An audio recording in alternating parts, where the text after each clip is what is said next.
Hey, what's up everybody? Rob Marzullo here, Ram Studio Comics. How you doing today? And today I want to show you a few sketch techniques using Sketchbook Pro 7. Obviously one of my favorite tools of choice lately because that's what I immediately go to. Today I want to show you a little bit on kind of like beauty lines. We'll do some of the woman figure, different shapes of the woman type character. And I'll show you what I think, are some of the aspects that make the female character look, beautiful or pretty or whatever. Obviously like what I've got here looks, a bit boxy. I want to do that on purpose because I want to show you the difference on how you would get a little bit more feminine qualities in the work and more sensual or, attractive features and things like that. And it's not just going to be about any one component this time. A lot of times I'll do, okay, today we're going to draw the face, or today we're going to draw the upper body or lower body, things like that. I'm just going to kind of show you, it's more or less about the attractive traits in the line work. So I'm going to show you that. One of the things I always stress, if you've watched this channel, you already know, never to draw straight lines. You see I've got a really straight line kind of right there, here, here.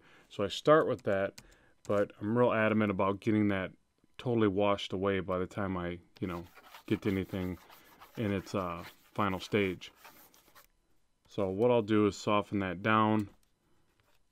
Obviously this method, I'm just kind of looking for my general shapes at this point.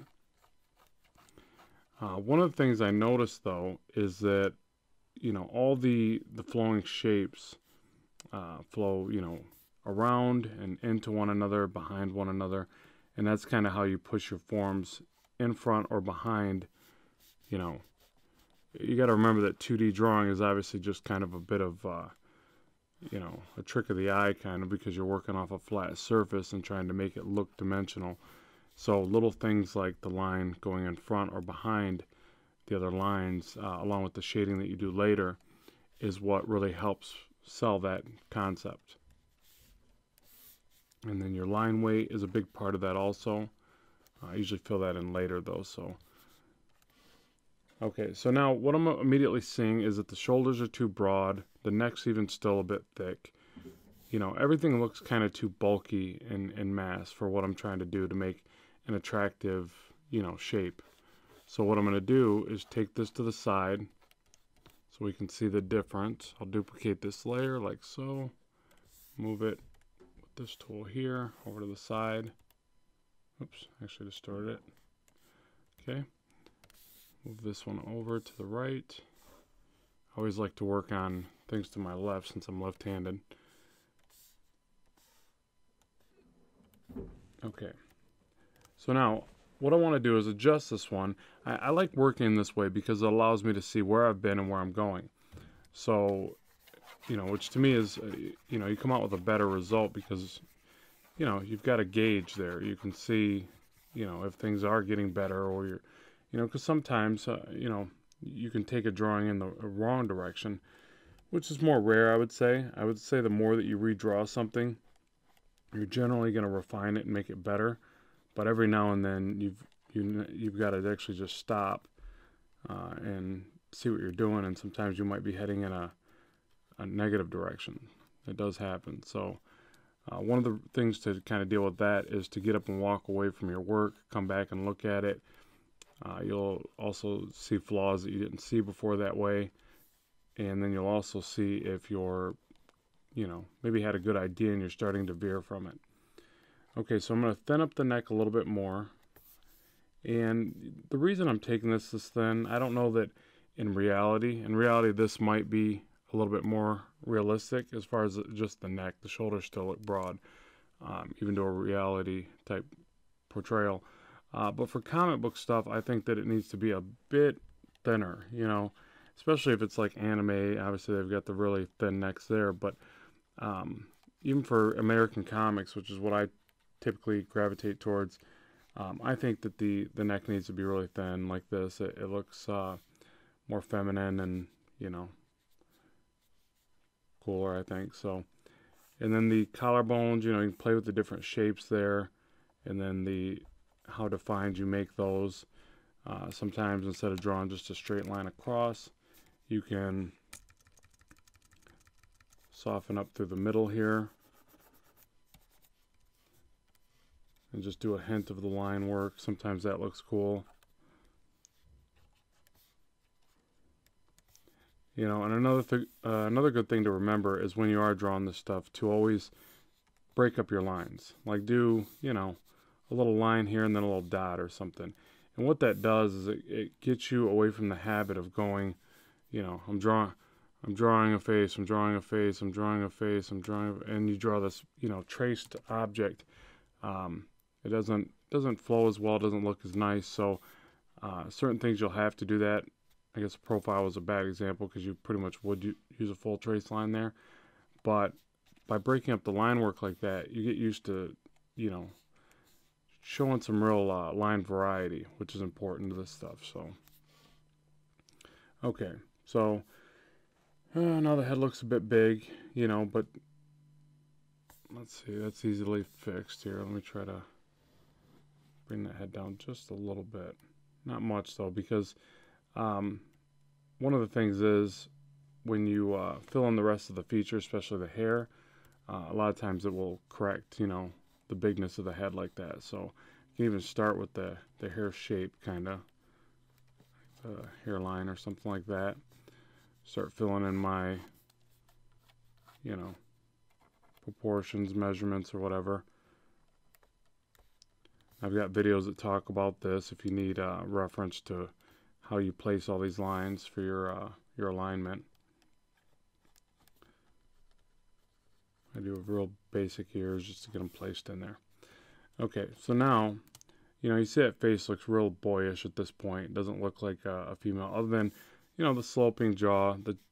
Actually the chin could be a tiny bit more pointed, but that varies. So what we'll do is we'll try this. So now what I'll do, I like to start with the eyes. And actually, let me bump up my resolution. Another quick tip for you in Sketchbook Pro, if your computer can handle it, you can actually go up to 300 dpi at your scale and your line work will look better.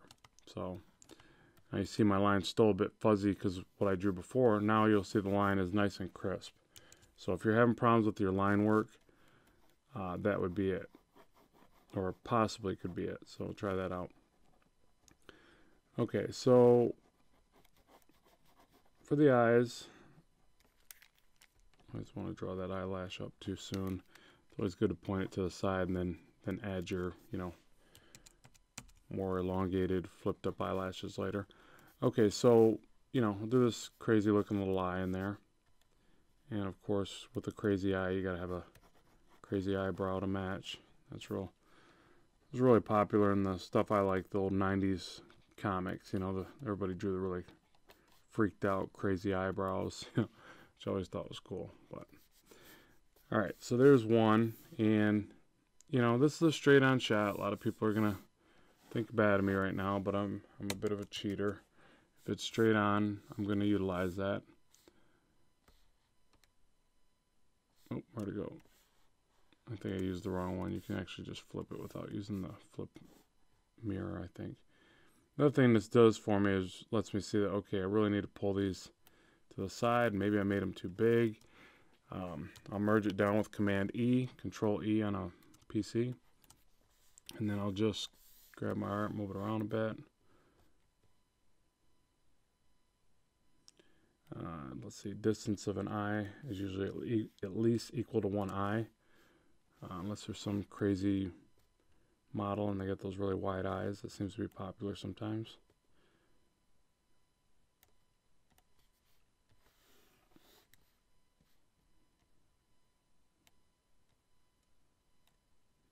So you just kind of play around with it. That's somewhere in the ballpark. I'll just roll with it for now. Okay, so now this is a common mistake that I make right here. Draw the nose like this, right?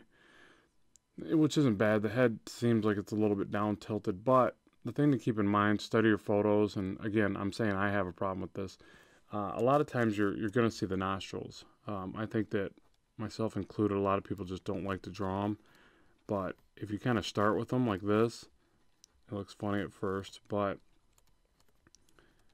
you know, and then just kind of fill in the pieces around it. That's going to be a little bit more accurate to what the nose really does in a relatively straight up perspective, or the head being at a straight up or aligned tilt to the camera or viewer. It's got to be tilted pretty far down where you don't see the nostrils. You know, just look in the mirror, study your own face, turn it, slowly turn it, and then look at how long it takes before you can actually see your nostrils. And obviously there's variation to every face. That's not going to apply to everybody, but I think a lot of people just get really in the habit of kind of cheating, and again, myself included. That's why I'm mentioning it, because I actually see it in my work a lot, and I'm like, I really got to break that habit.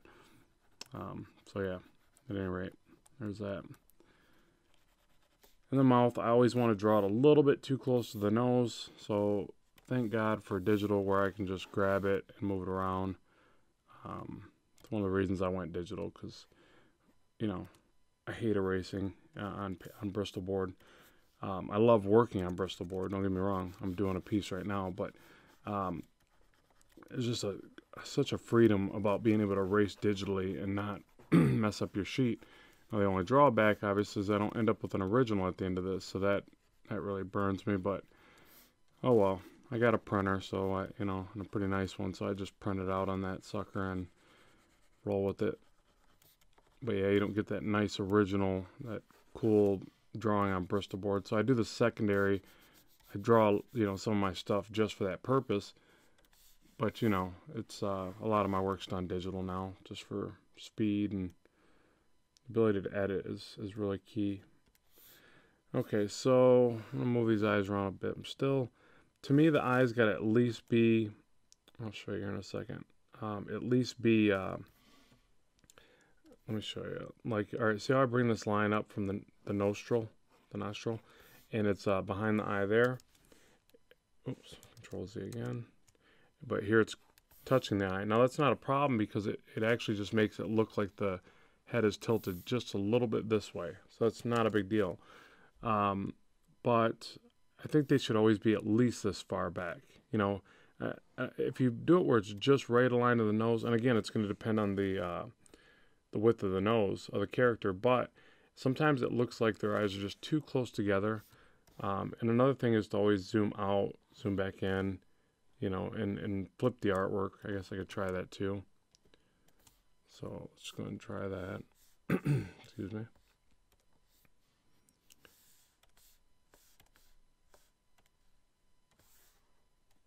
Yeah, see, I'm starting to see the flaws of the face now. So essentially, the jaw, the chin, is pointed too far this way. Okay, so I'll fix that. And this whole shape is kind of wonky right there, if you see that. And, and even the hairline's off. So it's amazing. I really don't see that until I flip it, which is sad. I don't know if that's the training of my, my eyes. I've been drawing forever. You think I would see it without having to flip it, but whatever. I'll just try to fix it. But yeah, that's a great technique. It's used a lot in like digital painting.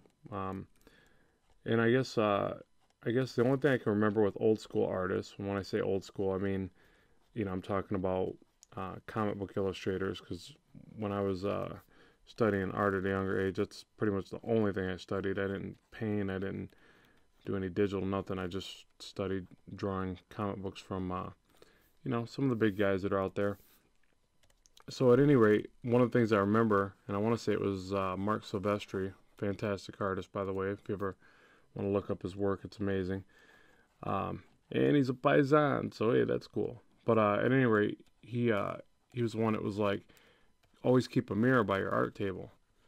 And I'm like, man, this guy is really vain. Like, I like looking at myself too, but I don't need a mirror right there to do it. But what he was saying is to reverse your art, right on the fly, to look at you. And he was talking about doing hand poses, I think, or something. And he said it's just really important to have that right there and be able to check your work. And so now I have a huge mirror mounted by my art table, which it's right by my little workout area, so it works out. I got that for both. But yeah, I use it all the time. So as I'm sitting there trying to work out certain lines, I just look at that. I do hand poses in the mirror, you know, my girlfriend comes down and catches me. She's like, "What are you doing? You look creepy." And I'm like, "Yeah, you know, I'm a comic book artist. That's what we do." But you know, so it comes in really handy. I do recommend it. But yeah, I got it from his intellect and his he was talking on one of the videos I watched about his work, and you know, it seems like such a simple thing that everybody would already be doing, but it's amazing. I drew for years, and I'm like, yeah, I just never really thought to do that. You know, so try it out. You'd be amazed at how much it helps. And he actually had, I want to say he had one that was mounted to the table, almost like the, you know, the magnifying light deal that you mount to your table, but it was a mirror. I just went ahead. I got a buddy that does mirrors, and I just had him install the, you know, one of those little mini wall mirrors or whatever. So yep. So there's me trying to fix that line work a little bit. I think it looks a little better in the hairline. Again, it's still in the beginning stage of what I would consider the drawing, but it's good to, you know, try to pinpoint those inaccuracies early on, so that you, you know, you don't want to sit there and get to your rendering stage and all that stuff still in there. And now what I'm going to do is flip it the other way again and see if I fixed it. The shoulders still look broad and bulky to me. And next I'll be getting to really what the purpose of this is. I mean, it's showing you how to work out the line work, but also I want to talk to you about the beauty lines or whatever.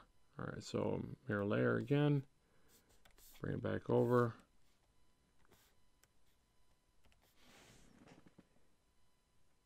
Yeah, and I think what's bothered me isn't so much the shape of the face now. It's a little bit off still.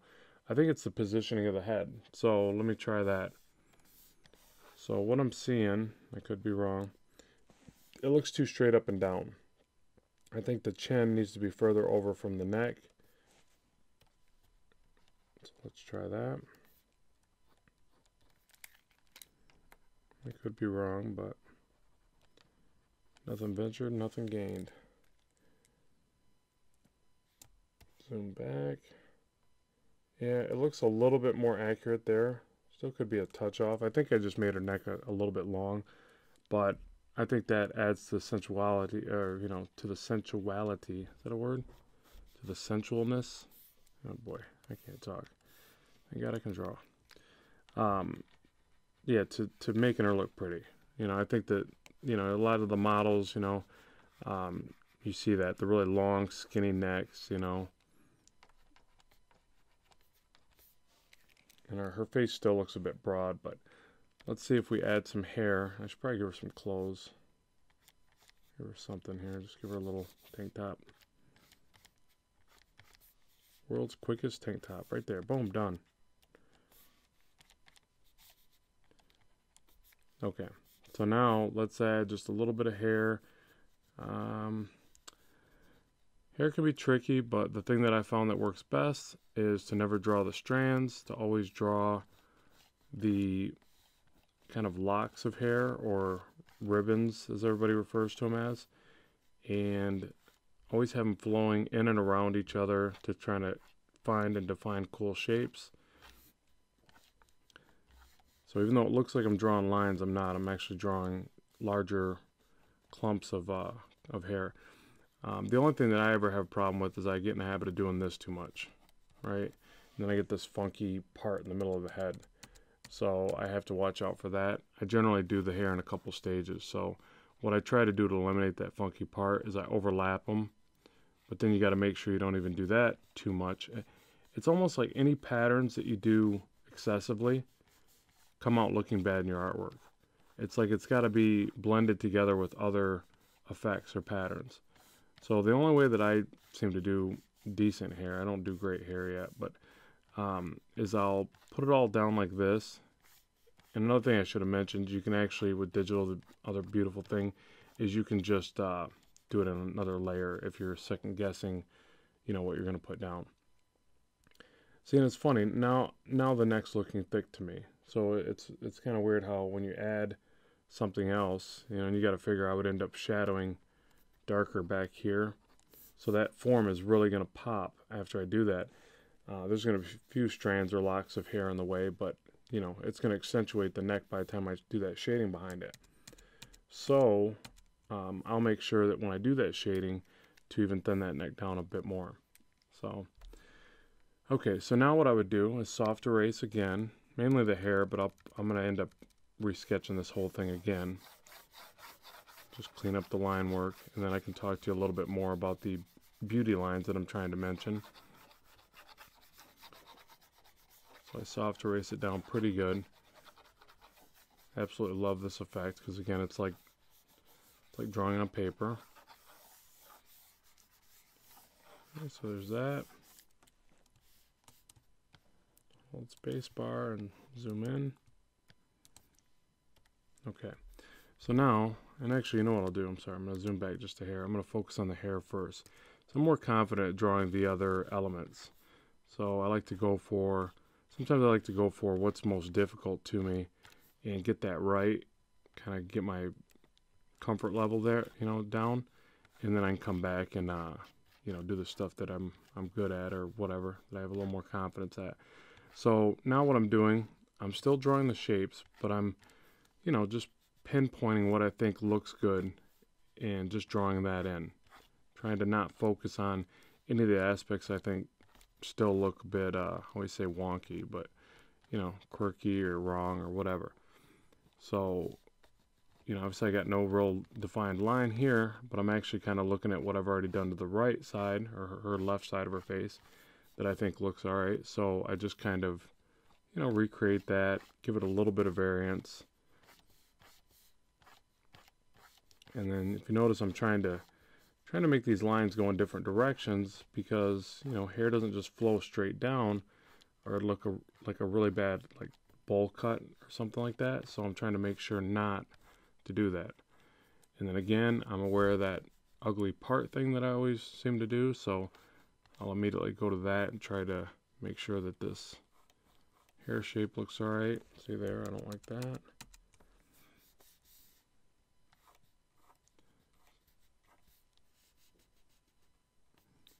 And another thing I'll do is make sure that some of them go just straight back. And a lot of times I'll hurry up and fill in the shape of the hair. It's funny, something about it, if that's wrong, it's all wrong. So sometimes I'll just go right to that and kind of get this silhouette thing going. And that's another tip for you too, is to just practice good silhouettes. They're very important to drawing. Something about our ability to recognize things that aren't correct. We do it immediately with the silhouette. So I don't know if you want to call it like a Rorschach test kind of effect or something, but yeah, it's just funny how our eyes can recognize a bad silhouette, and it can ruin a, you know, otherwise good drawing. So FYI there. Okay, so let me pan back. Yeah, it's not great hair. It's not bad. I guess this shape looks a little funky, but I kind of like it actually because I don't want it to look identical to the other side, and this is a nice smooth line here.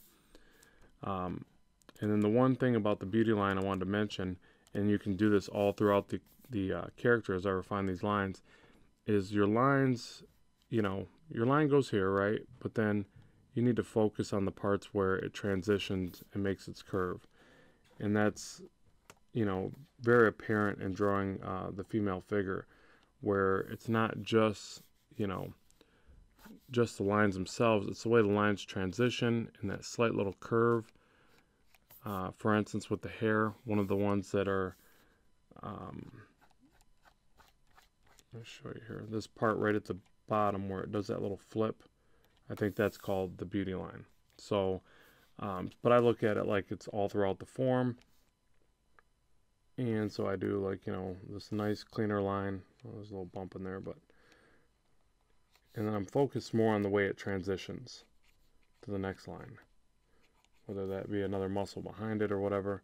So like here, that little soft bend, it's all about getting those right. And if you get those right, the form looks really cool, and, you know, everybody will love your work. And bam, instant fame in the next big thing. I don't know. Maybe, maybe not, but it's definitely something to pay attention to. And it's also in conjunction with your line weight. Line weight's very important. So, you know, it helps pull that form out and make the overall design look really cool.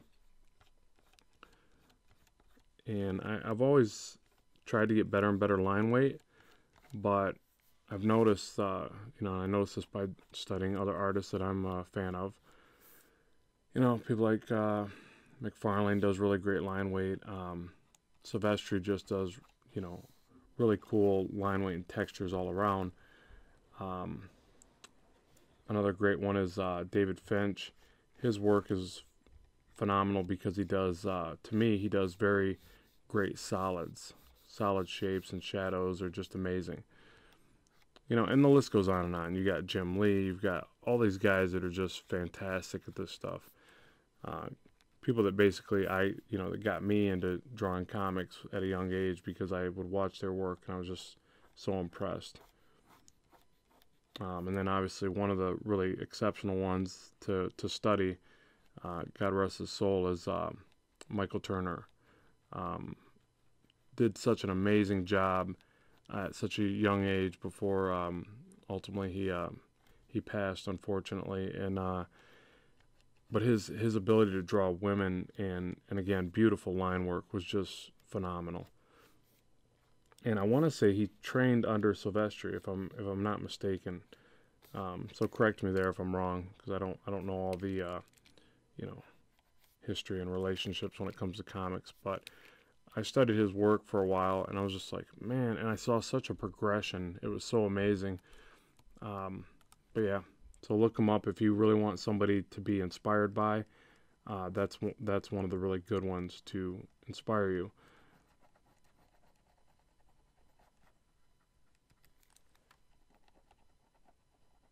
And not to take away from all the other great artists that are out there. There's just tons.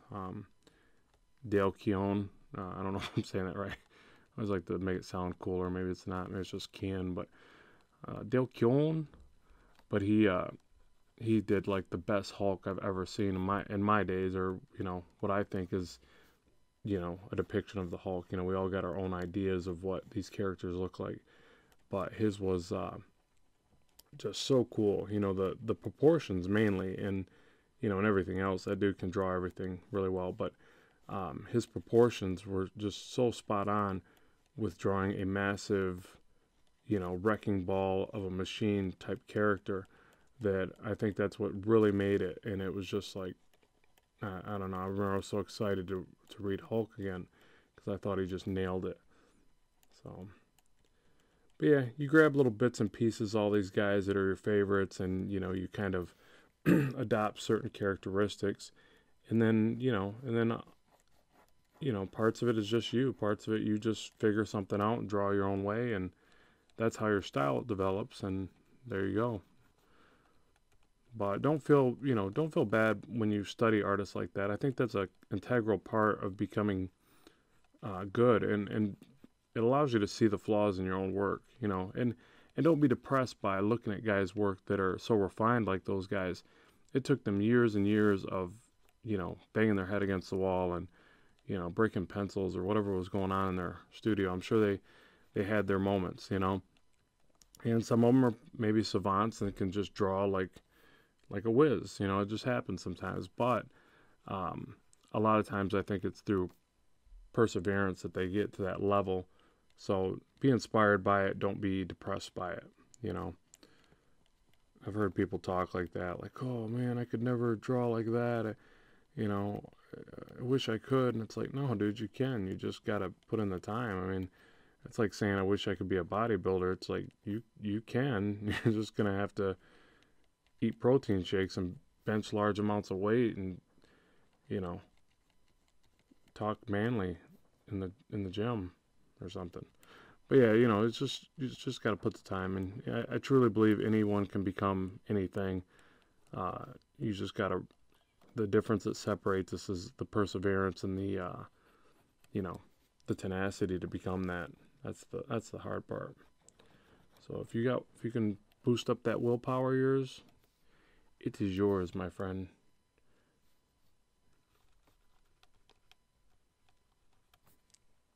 Okay, so at any rate, sorry, I'm sidetracking here, but um, yeah, so, you know, the hair looks a bit big.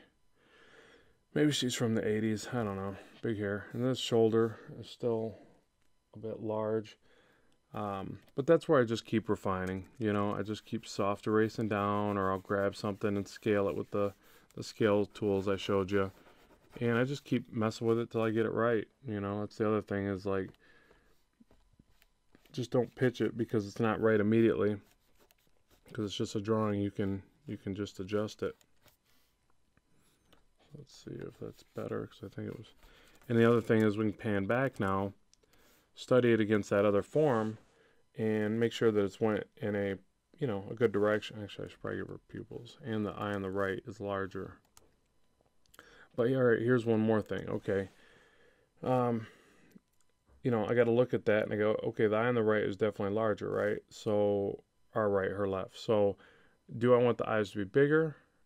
Or do I, you know what I mean? Do I want to grab the one on the left and size it up, or the one on the right and size it down? I generally like bigger eyes, but I always take it a little too far. So I'm going to go ahead and just take this one down. Oh, wrong tool. Excuse me. And, you know, another thing you can do, it's digital, so I go grab it over there if I need to. And again, I like to space it further away from the nostril just a little bit, even though the head is tilted to me just a tad pointing over our right shoulder kind of thing. So let me see if that's right.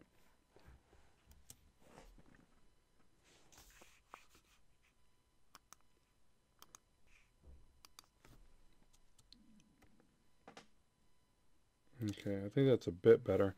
Now the other thing I would do, and I'm not going to keep refining this and get it perfect or anything, but I'm just trying to show you how I would keep, you know, adjusting it and adding details and slowly getting it to something acceptable. It's still lacking in some areas, but, you know, it doesn't got to be perfect every time. I'd like it to be, but it doesn't have to be. So one of the other things I would probably change is I'd probably bring this shape of this hair in more. Since the head is tilting just a little bit to the side, you know, I don't want any evenness to the size or shape of the hair, I think. So let me, first I'll grab it and just see if I can move it over, because I like some of this line work, but yeah, I think it needs to be pushed in a little bit more. Let's try that.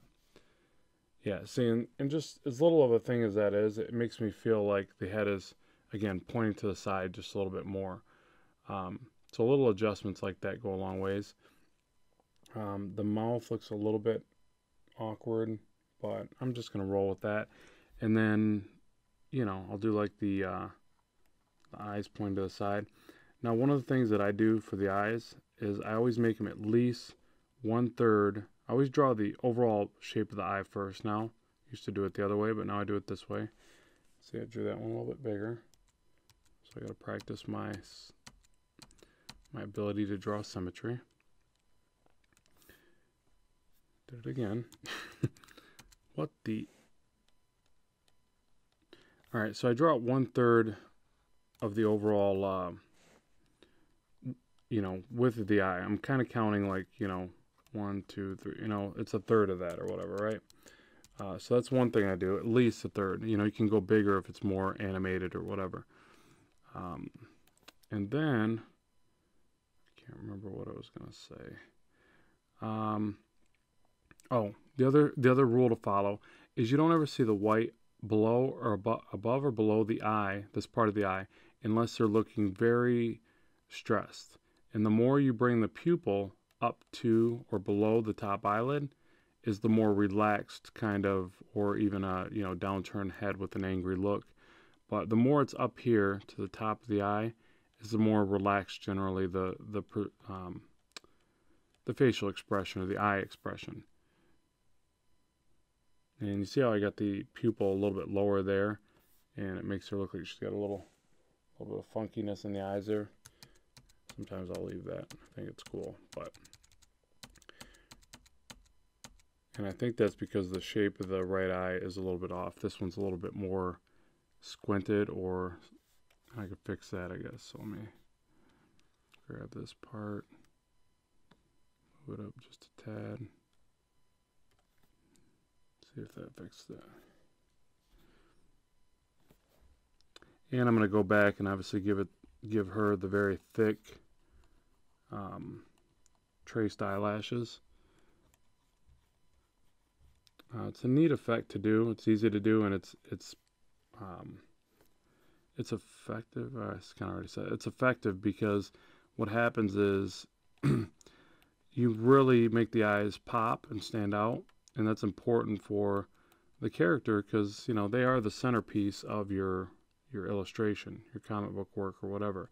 So by doing that, you essentially accomplish, you know, making the viewer go to that first. You know, I kind of look at it like this: you want the viewer to go here first, or you know, the face area, and then pan out from there.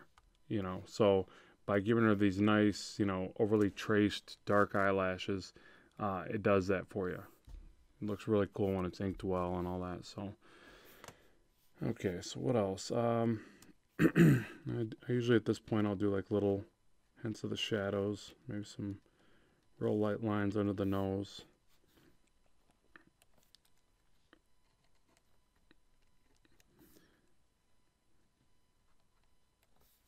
And a lot of people, you know, veer away from doing any kind of line work on the face. I like to do just a little bit, you know, not much.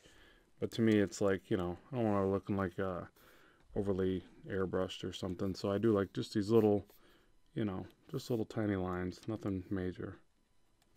Just to show a little bit of form in the face. But the more you do of it, the more she's going to look rough and older or, you know, mean or whatever. But I'm okay with that, so. And I always got to do my little shadow under the jaw there.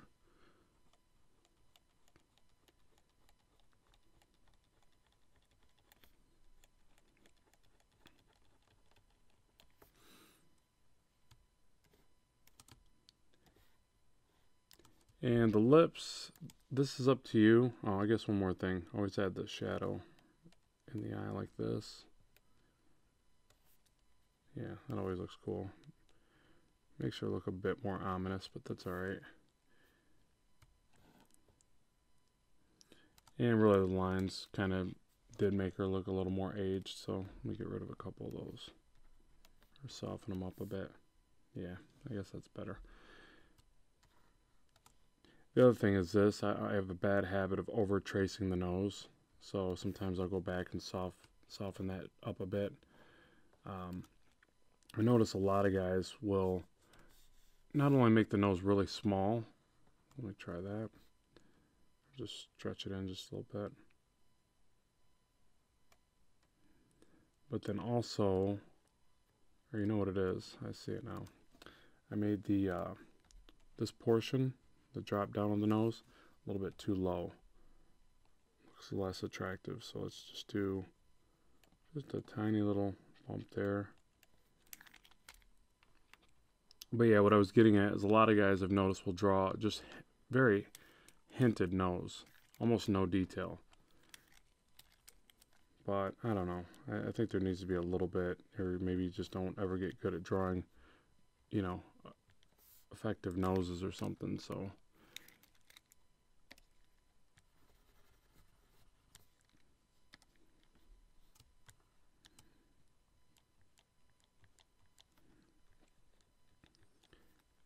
Another thing I always do when drawing digitally is if I'm struggling with something, I change the way that I'm drawing it. Like I'll, you know, grab a smaller brush, or, you know, I'll zoom in the canvas or zoom out. You know, I just change whatever. I guess that's part of me not knowing what I might be dealing with at that moment, but I just make sure to change everything every time. So it's my way of problem solving what I might be dealing with if I can't pinpoint it, if that makes any sense whatsoever. Okay, so there's that. A little better. I think I just won't do the shadow. Another way you can kind of get to the shadow is just your line weight. Just add a little bit of line weight here and there. Kind of see that's what I was trying to accomplish with the lips there. Instead of shading in the lips, because it, you know, it can oftentimes look bad. Well, I'll show you. I'll add another layer here, and say, you know, I always want to do the lips like this. I'll do it real fast, 'cause I'm probably not going to keep it. So I always want to shade the top lip in because that's the side that's going to get less of the lighting. Then I always want to do a couple, you know, good sized glares on the bottom, and then maybe do, you know, more like line work on the bottom so it shows a transition.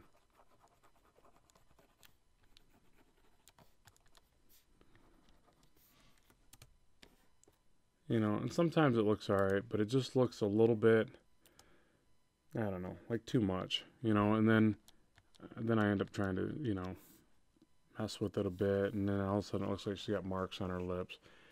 And then towards the end of it, I just want to fill it in almost completely, like this. And then maybe just grab white and then just draw on a little tiny highlight or something. You know, so that's, you know, it's not bad, but it looks distracting really. So, I don't know, just go with that. And then, you know, essentially, I might do something like, let me just put that back on, but delete it. Control A, delete, Command A, Command D to deselect. So essentially I might just do something like, I don't know, like this. You know, so it shows a little bit of the gloss on the lips. So there's a little bit of light source going on. Now the beauty is if you're going to color it, you want to do it this way anyways, because you're going to be able to get, to me, you're going to be able to get some nicer color effects in there and make a cooler looking end result. If it's just black and white comics, then you might want to do it the other way, but yep, that's up to you. And the other thing is, if you're trying to work out some of these lines and you're a bit shaky on it, just use them layers, man. They're pretty cool. You can play around with this stuff all day and figure out what's going to look good and not destroy your original line work.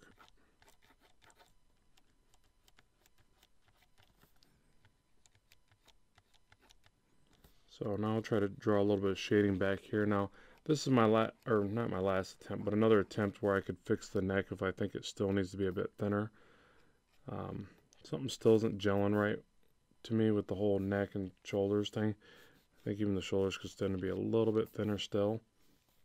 And the shirt probably needs some shading. It looks pretty boring.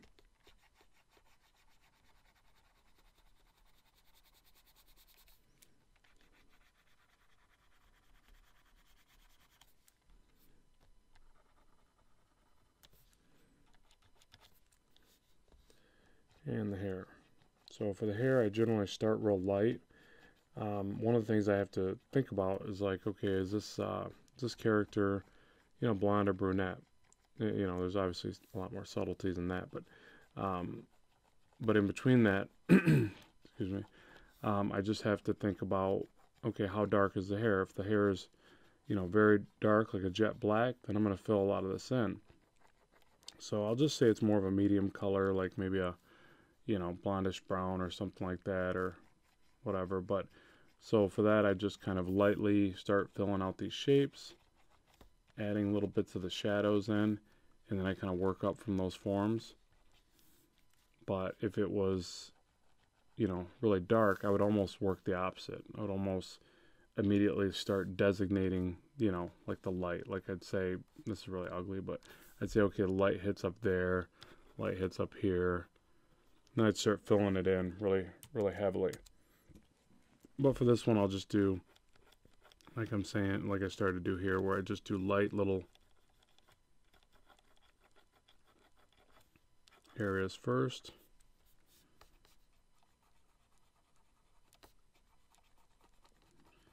And it's good to not, you know, trace the shape. That's the tricky part about it. You always want to remember that with light, you know, bounces. You got multiple light sources. You very rarely just have one direct light source. You know, unless they're like in an interrogation room or something. So you got to always picture that the light and the shadows are kind of all over the place, and you know, kind of envision it as just not one direct light source. And I found the only way you really get a good feel for that is to study your photos. You know, because even if you study other comic book artists and the way that they do it, There's a lot of inconsistencies there I've noticed, so I wouldn't lean too heavily on that. You know, definitely look at their work and gain perspective from that. But some of them tend to just kind of, you know, myself included, tend to just do what looks cool. And that's, you know, you're only going to get really good uh, light studies and the way that light reacts and works off photos. But that's also another good thing to try, is to actually take photos and try to convert them to this type of line work. You know, not from tracing them, just from, you know, putting one to the side, take a picture of your girlfriend, whatever, or if your girl or your boyfriend, whatever your situation is, and then just, you know, practice drawing that person, and not just as a caricature, which is cool too, but just as an animated comic book type person. I mean, you learn a lot from that. It's a really fun thing, and you know, then you can later on put your buddies and your friends in your comic books, which they'll adore you for that. And then later on, they'll potentially sue you for rights to the character or whatever, and try to get their piece of the pie. So you might want to be careful with that. Maybe you give them a goatee and say it's not them. Unless it's a chick. You probably don't want to give a chick a goatee. That could hurt your sales. Alright, this thing's getting a little long-winded here. I don't know how many people actually stuck it out to this point. If you did, I'm impressed. Thank you. You're amazing. If you got any questions, be sure to drop them in the comments section below. And let me know what you'd like to see in the future. I update my my video lists every week, and I'm going to bring you new content each week. I am doing a series of courses and, you know, different studies and things that'll be available, and I'll let everybody know as they're available. I don't think I'm going to do any paid content, because I discussed that with a few people already, and or a few fans and subscribers, and it wasn't overall really great, you know, great results as far as, you know, people don't seem to like that. But I wasn't saying that in any way it would take the place of this channel, because I will continue to always update on this channel regardless. I wouldn't make everybody just pay because I need the almighty buck. So, but yeah, but make sure you put it your wants and needs, or whatever, what you think would be cool on the channel, down in the comments section below. That gives me a direction to take, and I can't say that I can jump on it like, you know, pronto with everybody. I do my best, but sometimes some of the videos are more in conjunction with what I'm already doing, you know, and that's gonna take a little bit of precedence, since I am doing it pro bono kind of thing. So, you know, I do need to, you know, fit it in with my commercial life and stuff like that. So, but I do try to address all of them, really, because I want everybody to look and go, man, you know, he got to my video, he did what I requested.